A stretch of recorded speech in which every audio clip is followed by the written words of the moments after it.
नमस्कार। बड़ी बहस मध्य प्रदेश में आप सभी का स्वागत है। मैं आपके साथ मैं अभिषेक पांडे। राजनीति में एक एक कदम फूंक फूंक कर रखने का रिवाज है। एक बार में ही लंबी छलांग लगाने वाले अक्सर अधर में ही लटक जाते हैं। यही हाल इस समय मध्य प्रदेश की एक पहली बार की महिला विधायक का देखने को मिल रहा है। बिना से विधायक निर्मला सप्रे 2023 में पहली बार विधायक बनी और चुनाव में सप्रे ने कांग्रेस पार्टी से जीत हासिल की, लेकिन लोकसभा चुनाव के समय बीजेपी में भरे मंच पर सीएम के सामने शामिल हो गई और बीजेपी के आने के बाद से ही लगातार निर्मला सप्रे की राजनीति अधर में लटकी हुई दिखाई दे रही है। यूं तो मामला पुराना हो चुका है, लेकिन फिर एक बार से सुर्खियों में तब आया जब निर्मला सप्रे ने दल बदल को लेकर अपना जवाब विधानसभा में भेजकर कहा कि उन्होंने दल बदल नहीं किया, वो तो कांग्रेस के साथ ही है। बता दें कि बिना के विकास से जुड़ी 15 मांगों के साथ कांग्रेस का दामन छोड़ बीजेपी में एंट्री ली और अब न जिला मिला न किला बचा और तो और कुर्सी भी खतरे में पड़ गई है। बिना से कांग्रेस के टिकट पर चुनाव जीतकर विधानसभा पहुंचे निर्मला ने 8 महीने में ही पलटी मार दी और सीएम डॉक्टर मोहन यादव की मौजूदगी में कांग्रेस छोड़ बीजेपी का पटका पहन लिया। बीजेपी ज्वाइन करने के लिए निर्मला ने बीजेपी के सामने 15 शर्तें रखी थी, जिसमें बिना को सागर से अलग करके नया जिला बनाने और बीजेपी के टिकट पर उपचुनाव जिताने समेत कई मांगे शामिल थी। लेकिन सागर जिले की 2 अहम विधानसभाएं खुरई और बिना के बीच जिला बनाने की लड़ाई पुरानी है। खुरई में बीजेपी के कद्दावर नेता और पूर्व मंत्री भूपेंद्र सिंह जिला बनाने पर अड़े हुए हैं।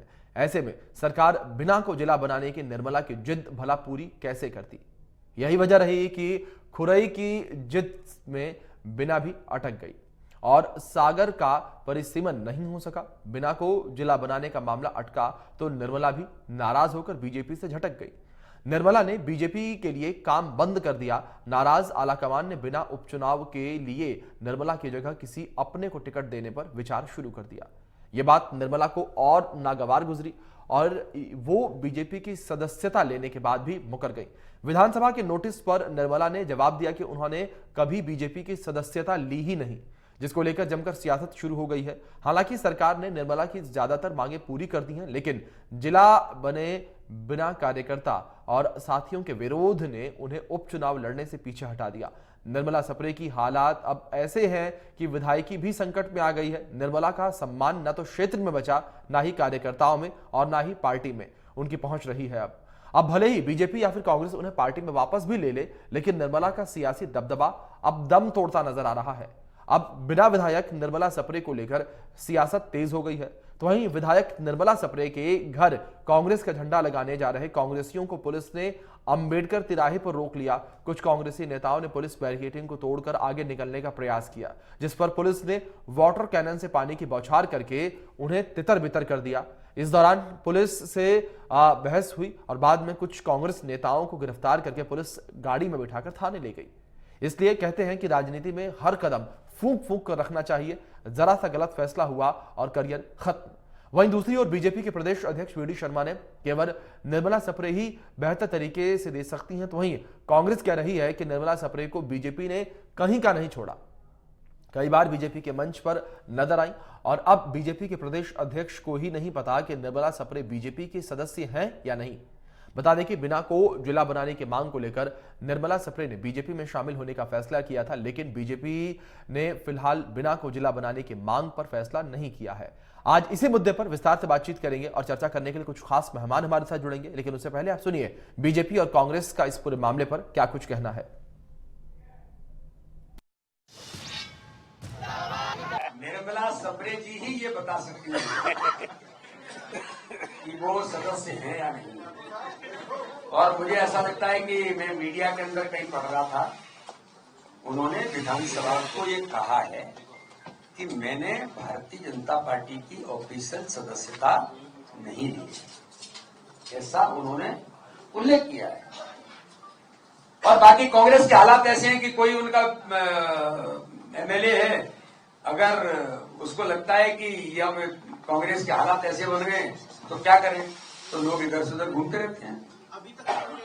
देखिए, रामायण काल में रावण और उनके जो अनुयायी थे वो मायावी थे। आज के दौर में भाजपा मायावी है। जब चुनाव में फायदा पहुंचाने और लोकसभा चुनाव में अपने दम पर चुनाव जीतने की स्थिति नहीं थी, तो हमारी एक विधायक को बहला फुसलाने की कोशिश की, उसे अपने मंच पर साथ बिठाया, घुमाया, सब किया।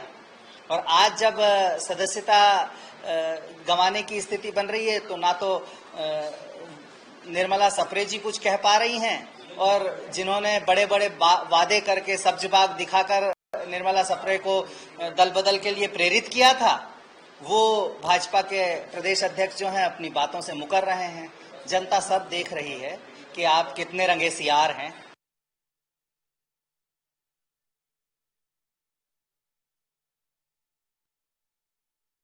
आप देख सकते हैं किस तरीके से लगातार इस पूरे मामले को लेकर बयानबाजियों का दौर जारी है। लगातार जो है बीजेपी और कांग्रेस इस मुद्दे को लेकर आमने सामने आ चुके हैं और निर्मला सप्रे को लेकर सस्पेंस अभी भी बना हुआ है। तो यहां कांग्रेस के द्वारा इस पूरे विषय पर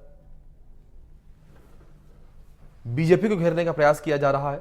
3 दिसंबर 2023 बिना विधानसभा से पहली बार विधायक बनी थी निर्मला सप्रे और 5 मई 2024 को मुख्यमंत्री डॉक्टर मोहन यादव के सामने समर्थकों के साथ बीजेपी में शामिल हुई। बिना को जिला बनाने की उन्होंने जो है मांग रखी थी निर्मला ने। खुरई ने जिला बनाने की मांग पर अड़ंगा लगाया। अधर में निर्मला सप्रे अटक गई। लोकसभा चुनाव के बाद 5 जुलाई 2024 को नेता प्रतिपक्ष उमर सिंघार ने विधानसभा में सदस्यता रद्द करने के लिए पत्र दिया। याचिका पर 12 अक्टूबर 2024 को निर्मला सप्रे ने दाखिल किया अपना जवाब। 21 अक्टूबर 2024 को विधानसभा अध्यक्ष जो है याचिका पर सुनवाई कर सकते हैं।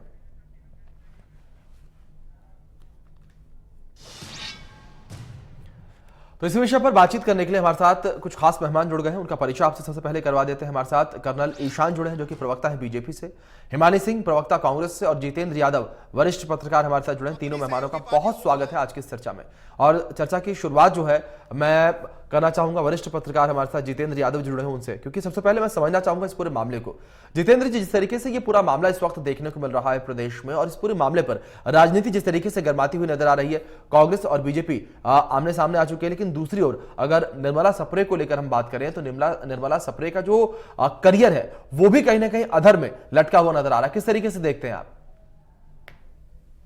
देखिए, जनप्रतिनिधि जो बहुत जो है जरूरी पहले कहना हुआ करता नैतिकता, लेकिन जिस तरह से ये मामले सामने आ रहे हैं एक के बाद एक, ये एक बड़ा सवाल हो गया है कि अब राजनेताओं में नैतिकता नाम की कोई चीज नहीं रह गई है क्या?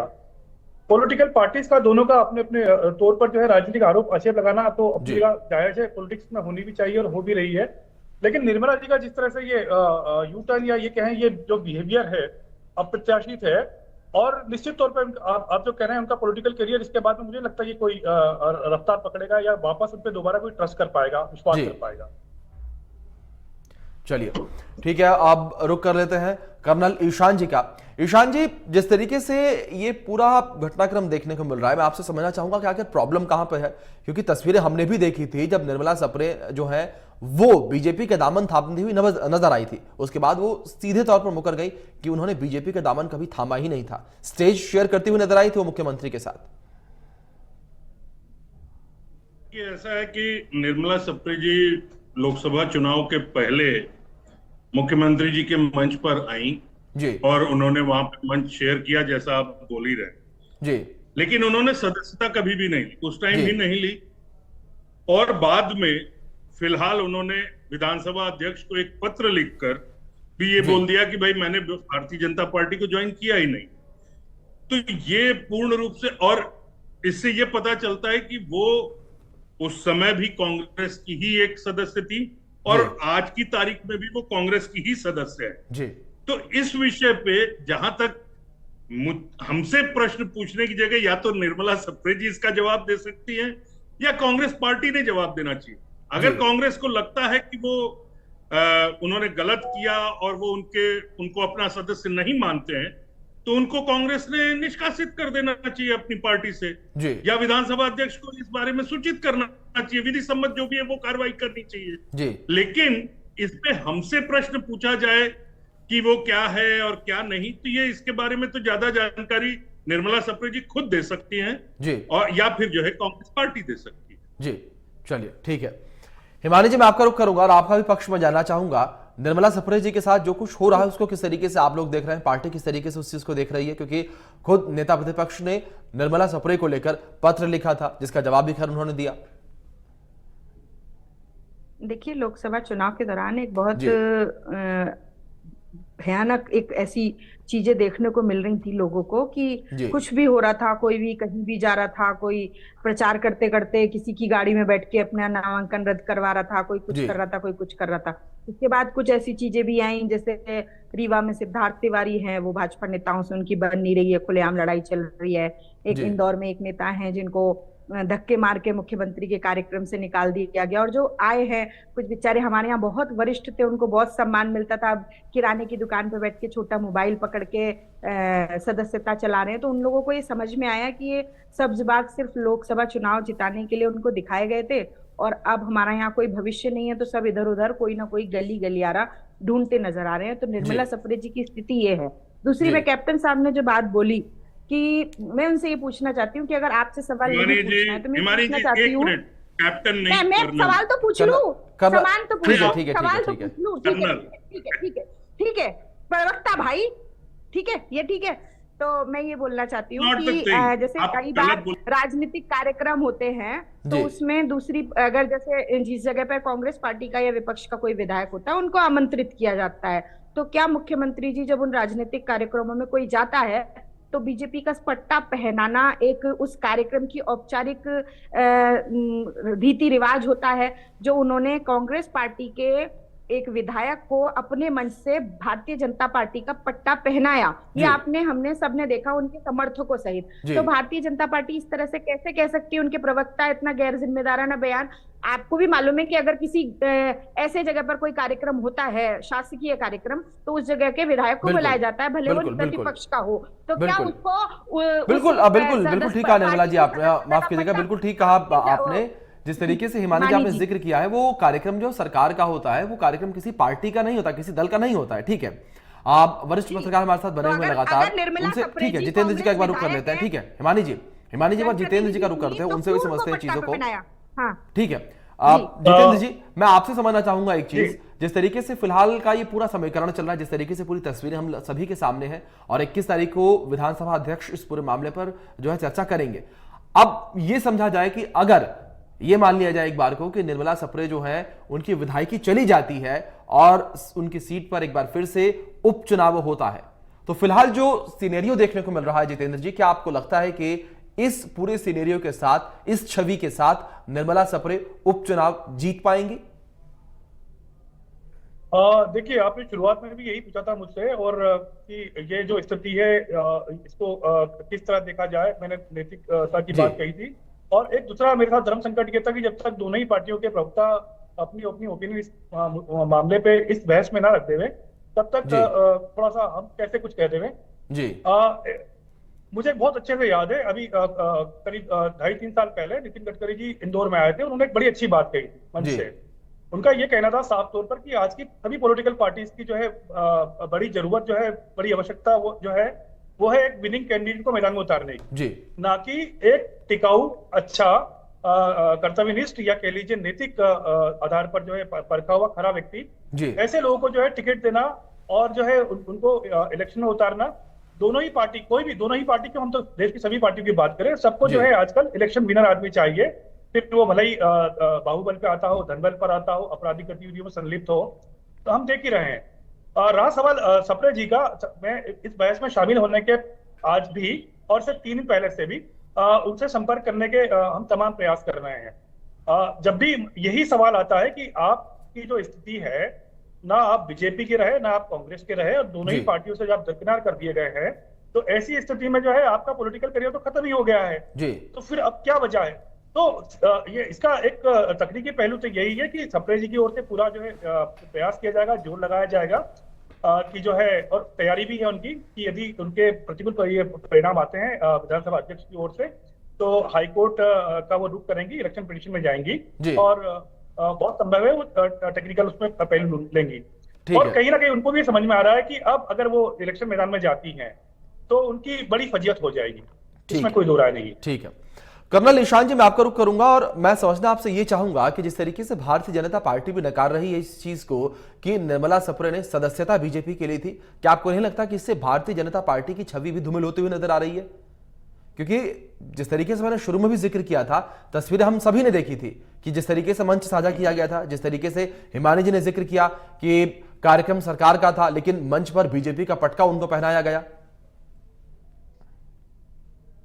सबसे पहले तो मैं हिमानी जी थोड़ा सा नाराज सी हो गई, मैं नाराज नहीं करना चाह रहा था जी। मैं खाली एक जो मेरे को रैंक मिली हुई है वो सरकार ने दी है और 21-22 साल मैंने वो बहुत सम्माननीय है, मैं बिल्कुल नाराज नहीं हूँ, वो बहुत सम्माननीय है आपकी रैंक। मुझे कंप्लीट कर लेने दीजिए, उसमें थोड़ी सी गलती मैंने बोला और कोई बात नहीं थी। नहीं मैं भी नाराज नहीं हूँ, आपकी रैंक बहुत सम्माननीय है, मैं गलती हुई उसके लिए क्षमा चाहती हूँ। नहीं कोई बात नहीं, मैं अब आता हूँ विषय पे जी। जहां तक इसका सवाल है निर्मला सप्रे जी की सदस्यता के बारे में जी, देखिए सदस्यता चाहे कांग्रेस पार्टी में हो या हमारी पार्टी में हो या किसी भी पार्टी में हो, उसका एक तरीका होता है। नहीं कर्नल ईशान जी, मेरा सवाल यह था कि निर्मला सप्रे जी की सदस्यता को लेकर तो हमने शुरू में बात की, लेकिन मेरा सवाल यह है कि बीजेपी की छवि को लेकर बीजेपी जिस तरीके से इनकार कर रही है कि निर्मला सप्रे जी ने बीजेपी ज्वाइन ही नहीं की, बीजेपी में वो कभी आई ही नहीं, या उन्होंने आप लोगों ने ये भी कहा कि ये बात आपको कांग्रेस से पूछनी चाहिए या फिर निर्मला सप्रे जी से पूछनी चाहिए, तो ऐसे में आपको नहीं लगता कि बीजेपी की छवि भी धूमिल होती हुई नजर आ रही है इस मुद्दे पर? देखिए मैं बताता हूं इस विषय पे, बिल्कुल अगर हम निर्मला सप्रे जी को बुला के लाते और हमारी मजबूरी होती जी, तो मैं समझता कि भाई आप जो कह रहे हैं उस कुछ सच्चाई है। जहां तक छवि का सवाल है, हमें इस तरह की कोई जरूरत नहीं है कि किसी विधायक को तोड़ना है या फोड़ना है या कुछ करना है, क्योंकि हमारे पास संपूर्ण बहुमत है, हमें उसकी आवश्यकता नहीं जी। जहां तक इसका सवाल है कि लोकसभा सीट सागर की अगर देख लें तो वहां भी हम जीते, पहले भी जीते थे और इस बार भी जीते, तो हमें उसकी आवश्यकता नहीं थी जी। इसलिए अगर कोई कहे कि भाई आपकी छवि खराब हो रही, इससे पार्टी की छवि पे कोई असर नहीं पड़ रहा है जी। जैसा कि जितेंद्र जी ने भी कहा, आपने भी कहा, मैं उसको दोहराना नहीं चाहूंगा, जो निर्मला सप्रे जी की खुद का है वो उनको खुद स्वविवेक से अब उनको ध्यान देना है कि उन्होंने क्या करना है और किस तरह से करना है। अभी तक जो किया वो भी उन्होंने ही किया था और अब आगे भी जो करना है वो उन्होंने ही करना है। और साथ में फिलहाल वो कांग्रेस पार्टी की सदस्य हैं, कांग्रेस ने भी अपने संविधान के हिसाब से, पार्टी के संविधान के हिसाब से और साथ में विधि के हिसाब से जो निर्णय लेना है वो कांग्रेस पार्टी ने लेना है और निर्मला सप्रे जी ने लेना है। इसमें भाजपा की छवि की बात कहीं नहीं आती जी। ठीक है हिमानी जी, जिस तरीके से निर्मला सप्रे जी को लेकर लगातार विवाद बना हुआ है, जिस तरीके से नेता प्रतिपक्ष उमर सिंघार जी ने भी उनकी सदस्यता को रद्द करने को लेकर पत्र लिखा है, ऐसे में क्या पार्टी की ओर से भी कोई कार्रवाई की जा सकती है? पार्टी से निकालना, जैसे जिस तरीके से पार्टी से निष्कासित करने की बातें भी सामने आ रही थी, लगातार खबरें ये भी चल रही थी कि कांग्रेस के द्वारा निर्मला सप्रे जी को पार्टी से निष्कासित किया जा सकता है। देखिए आपने ना जब भागीरथ जी गंगा को लेके आए थे, उसके साथ एक और प्रसंग है त्रिशंकु, उन्होंने तपस्या की थी कि वो सशरीर स्वर्ग जाना चाहते थे और कुछ परिस्थितियां उसके लिए उन्होंने तपस्या की और वो सशरीर स्वर्ग नहीं पहुंच पाए और वो बीच में लटक कर रह गए, ना वो स्वर्ग के बचे ना धरती के। तो निर्मला सप्रे जी की स्थिति वैसी ही है और बिल्कुल जैसा अभी आपने सवाल पूछा कर्नल साहब से, बिल्कुल सही बात कह रहे हैं कि छवि कैसे नहीं आपकी खराब होगी। सीधे सीधे जनता को, दूसरे नेताओं को जो भारतीय जनता पार्टी को ज्वाइन किए थे लोकसभा में और बाकी सभी लोगों को, पूरे देश की जनता को ये संदेश जा रहा है कि अभी इन्होंने यहाँ पर बैठ के ये वो दिया कि हमें आवश्यकता नहीं थी। तो चुनाव होने के बाद ये कह सकते हैं अगर आपको आवश्यकता नहीं थी तो क्या एक चीज की, और क्रेडिबिलिटी पे भी सवाल उठता है, जिस तरह के सदस्यता अभियान पे सवाल उठ रहे हैं कि आपके मंच पर कोई भी आता है, आपको उसकी आवश्यकता नहीं है तो आप उसको बीजेपी का पट्टा उड़ा देते हैं किस चीज के लिए? फिर आप ये नहीं देखते हैं कि वो लोग सड़क पे गुंडागर्दी कर रहे हैं, वो पुलिस वालों को मार रहे हैं, वो गुंडागर्दी कर रहे हैं, वो क्या कुछ कर रहे हैं। फिर मतलब ये कोई क्राइटेरिया ही नहीं है कि कौन वहां आएगा, कौन बीजेपी का पट्टा पहनेगा। खुद मुख्यमंत्री के हाथ से, क्या वो कोई जिम्मेदाराना पद पे आसीन व्यक्ति नहीं है कि वो किसी को भी बिना जाने पूछे देखे कैसे भी पट्टा उड़ा सकते हैं? क्या ऐसे ही बीजेपी के और मुख्यमंत्री के मंच पर कोई भी चढ़ सकता है? क्या कोई भी ऐरा गैरा हो सकता है? क्या वो निर्मला सप्रे उस क्षेत्र की जनप्रतिनिधि थी, तो क्या भारतीय जनता पार्टी के लोग उन्हें पहचानते नहीं थे कि वो कांग्रेस की विधायक है? तो सवाल तो आपके ऊपर भी बनता है, आप ऐसे अपने सवालों से पल्ला नहीं झाड़ सकते कि हमें नहीं मालूम, हमें नहीं। क्या ऐसी कुछ शर्तें थी जो आपके सामने रखी गई और अब आपको, जैसा आपने बोला, अब आपको उनकी आवश्यकता नहीं है? तो ये सोचनीय बहुत उन लोगों के लिए है जो किसी दबाव में, किसी लालच में, सत्ता के उसमें चले गए। अब आज ये जवाब आ रहे हैं कि हमें आवश्यकता नहीं है। अब वो देखें कि उनको त्रिशंकु बनना है, वो यहाँ के रहे हैं ना वहां के। दूसरी भी एक कहावत होती है, लेकिन वो फिर कहना थोड़ा और ज्यादा गलत हो जाएगा, इसलिए मैंने त्रिशंकु का उदाहरण लिया, वरना जानवरों से संबंधित भी एक कहावत इस विषय में कही जाती है। जी ठीक है, ठीक है। जितेंद्र जी, लगातार आप भी सुन रहे हैं बयान बीजेपी कांग्रेस के और लगातार चर्चा में बने हुए हैं, और दूसरी ओर लगातार जो धरातल पर हो रहा है उसको भी आप देख रहे हैं। जिस तरीके से सवाल मैंने आपसे पहले पूछा था कि क्या कुछ होगा आगे चलकर, आपने भी जिक्र किया कि जो कुछ भी फैसला आता है 21 तारीख को, वो फैसला तो खैर देखना होगा। उसके बाद जिस तरीके से निर्मला सप्रे जो है हाईकोर्ट जा सकती है, वो फैसला भी अपने आप में अलग होगा। लेकिन क्या आपको लगता है कि निर्मला सप्रे अगर इन सब चीजों से हटकर अगर निर्दलीय चुनाव मैदान में उतरती हैं, तो क्या वो केवल एक, जिस तरीके से कहा जाता है कि वोट काटने वाले कैंडिडेट होते हैं, वो बनकर रह जाएंगी, या वो अपनी लड़ाई को किसी मुहाने तक ले जा सकेंगी? लेकिन निश्चित तौर पे ये तो तय हो गया कि कांग्रेस अब उनको टिकट देने वाली नहीं है इस बार। बिल्कुल। और जिस तरह से बीजेपी का परिस्थितियां बन रही है, स्वाभाविक है कि उनको अपने दम पे ही चुनाव लड़ना होगा। जी। अपने दम पे चुनाव लड़कर वो चुनाव निकाल लेंगे, ऐसी परिस्थितियां मुझे नहीं दिखाई देती है। जी। एक जो है खास बात यह है इस पूरे घटनाक्रम में, जैसा कि भाजपा के प्रवक्ता जो है कह रहे थे कि उनको कोई आवश्यकता नहीं, क्योंकि वो बहुमत में है और तमाम तरह से सक्षम है, समृद्ध है। आपको जानकर हैरानी होगी कि इंदौर में लोकसभा चुनाव के पहले अक्षय बंग नामक जो एक नेता है, जिनको टिकट दिया था कांग्रेस ने, उनको जो है, जबकि इंदौर की बड़ी मजबूत सीट है भाजपा की, तो भाजपा इस तरह की बातें, लेकिन जो है मूल सवाल यही है कि भाई अब नेताओं की नैतिकता कहाँ गई है जी। और ये बहुत दुर्भाग्य की बात है हम लोगों के लिए, पब्लिक के लिए, तमाम लोगों के लिए। कोई भी पार्टी किसी भी व्यक्ति को अपनी दल में शामिल करने के पहले ना ही उसका चारित्रिक स्थिति देख रही है, ना ही उसकी नैतिक स्थिति देख रही है, ना ही उसकी मनोस्थिति देख रही है, और ना ही उसकी सक्षमता देख रही है। अब देखिए, इसमें यू टर्न लेकर उन्होंने अपना नुकसान तो यही किया है, लेकिन एक इलेक्शन बहुत महंगा पड़ता है, तमाम उसमें खर्च होते हैं, आप के ऊपर जो है हजारों लाखों लोगों का जो है भरोसा होता है। इस तरह से जो है आपका अदल बदल करना लोकतंत्र के प्रति लोगों की आस्था को भी कमजोर करता है। जी बिल्कुल, बिल्कुल ठीक है सर, आपने बिल्कुल फजीयत जो है बड़ी होगी। और जिस तरीके से आपने जिक्र किया कि कांग्रेस जो है वो भी अब कहने का टिकट जो है वो निर्मला सप्रे को नहीं देगी, और ऐसे में अकेले दम पर चुनाव लड़ना उनके लिए भी एक बड़ी चुनौती होगी। और इस बीच जिस तरीके से उपचुनाव को लेकर भी हम जिक्र कर रहे थे, कर्नल साहब मैं अगर आपका रुख कर रहा हूं, अगर आपसे मैं इस चीज को समझना चाहूं कि आपको लगता है कि उपचुनाव में निर्मला सप्रे जी इतनी बड़ी कद की नेता रहेंगी कि आप लोगों को, यानी कि बीजेपी के कैंडिडेट को टक्कर दे पाए, क्योंकि मौजूदा समय में विधायक वही है वहां से?